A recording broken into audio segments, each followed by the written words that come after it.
Bonjour les hobbyistes, aujourd'hui je suis en compagnie de François et on va vous parler de Rackham Games.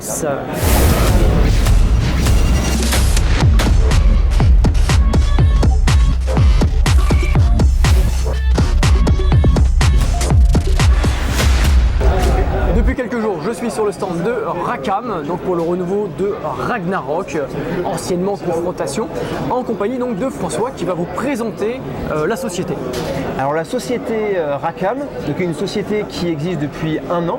Alors, certains des anciens wargamers doivent connaître l'ancienne société Rackham qui a arrêté ses activités en 2010. Et nous on est une nouvelle société qui donc existe depuis un an, qui a déjà un an de développement de jeux de figurines. Et donc cette société, donc moi-même je suis donc le directeur de la société.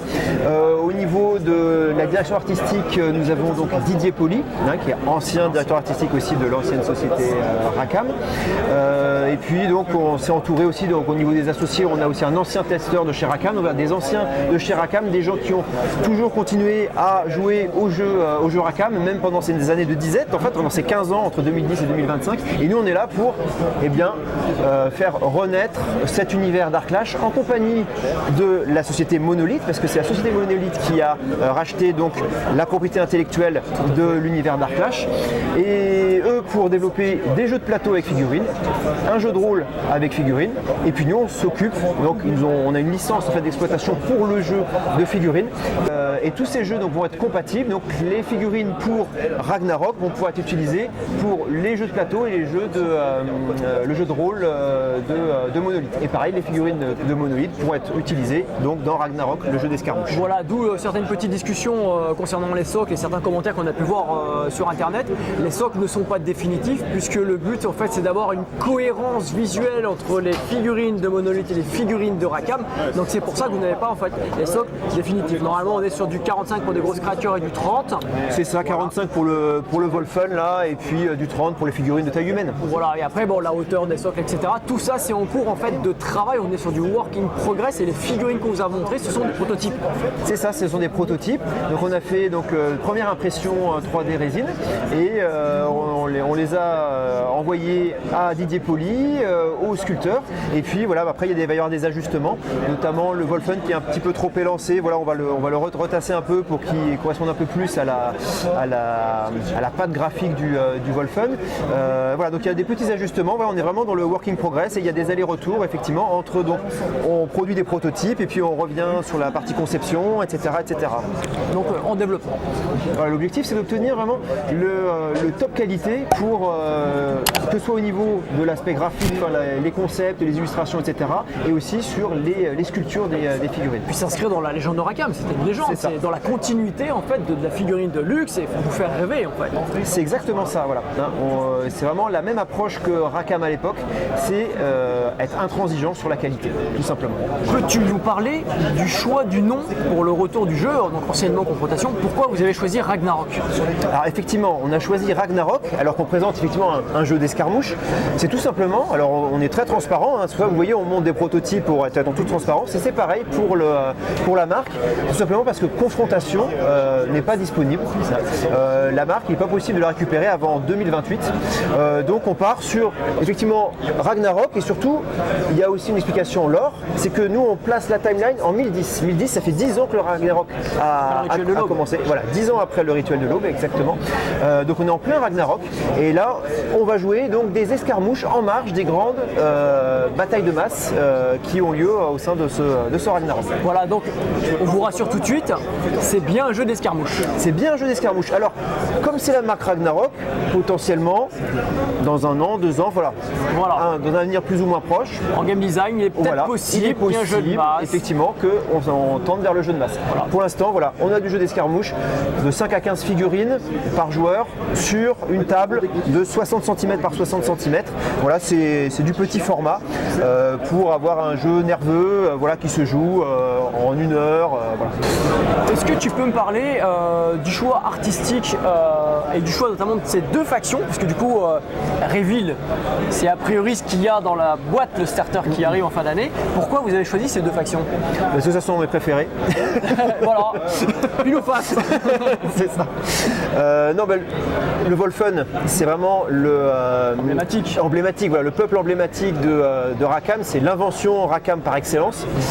Donc on ne se voyait pas sortir le jeu sans la faction Wolfen. Et puis la faction Lion, surtout Wargammer dans le jeu médiéval fantastique, aime s'identifier aux chevaliers. Donc voilà, donc le chevalier parfait, voilà, ce sont les lions d'Alan. Donc voilà, donc on a une faction lumière, une faction donc affiliée au destin. Après, on aura peut-être aussi d'autres factions pour j'ai ouï dire qu'effectivement il y aurait d'autres starters assez rapidement et qu'il y a une faction un peu trash qui arrive derrière en termes visuels un peu. Effectivement, on veut aussi contenter tous nos aficionados des ténèbres. Hein, donc bon. Voilà, donc soyez rassurés. Soyez rassurés, ça va arriver assez rapidement derrière. Est-ce que tu peux nous parler du modèle économique choisi pour cette fin d'année, puisque actuellement c'est développement, fin d'année, proposition justement du modèle économique en fonction de comment ça va rebondir aussi vis-à-vis de Monolith et de l'ensemble de votre travail. Effectivement, donc on vise une précommande en fin d'année 2025 avec une livraison donc pour le premier semestre 2026 et ensuite après l'objectif c'est de sortir le jeu en boutique. Alors moi je trouve que c'est très bien, on en a pas mal discuté en off et avec différents acteurs du milieu, je trouve que c'est très bien de commencer par une précommande plutôt qu'un Kickstarter, forcément vis-à-vis de certains déboires qu'il y a eu dans le passé, on ne va pas revenir dessus. Tout à fait. Et en même temps ça vous montre que c'est une société qui est solide. On part directement sur une préco-production, vous l'avez rapidement dans la foulée. Et ça, une société domiciliée en France, Made in France. En France, voilà c'est ça. Et on essaie de travailler avec un maximum d'acteurs français.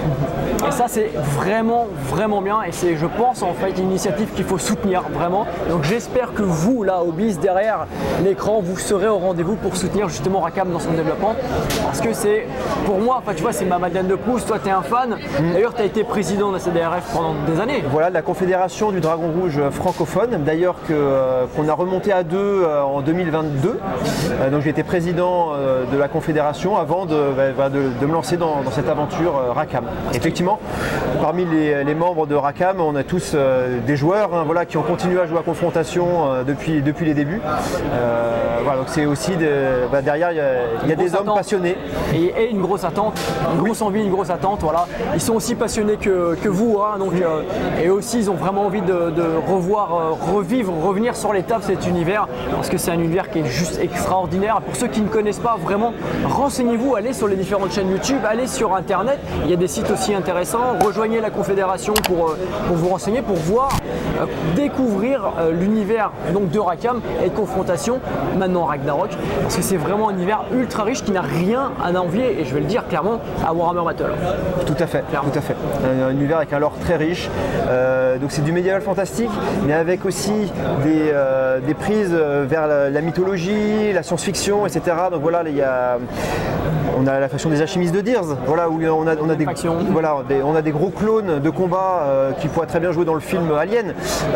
Voilà, donc on parle des Wolfen, on peut parler aussi des nains de Midnor, qui sont des nains recousus et animés par des démons. Donc là on est plutôt dans le thème du vaudou. Donc voilà, donc Rackham avait pioché donc ses influences dans beaucoup de choses.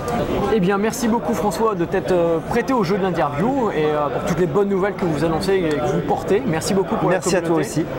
Et puis on va se retrouver donc très bientôt puisque je vais suivre ça de très près a priori. Oui. De l'intérieur si je puis dire. Comme ça je vais pouvoir vous donner des informations régulièrement.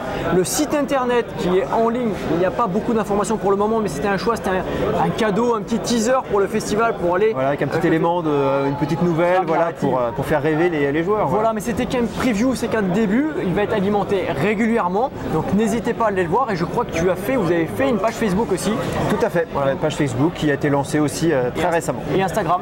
Instagram qui va venir dans la foulée. Voilà, donc je partagerai tout ça bien sûr dans les commentaires et en attendant on vous dit à bientôt les hobbyistes. À bientôt.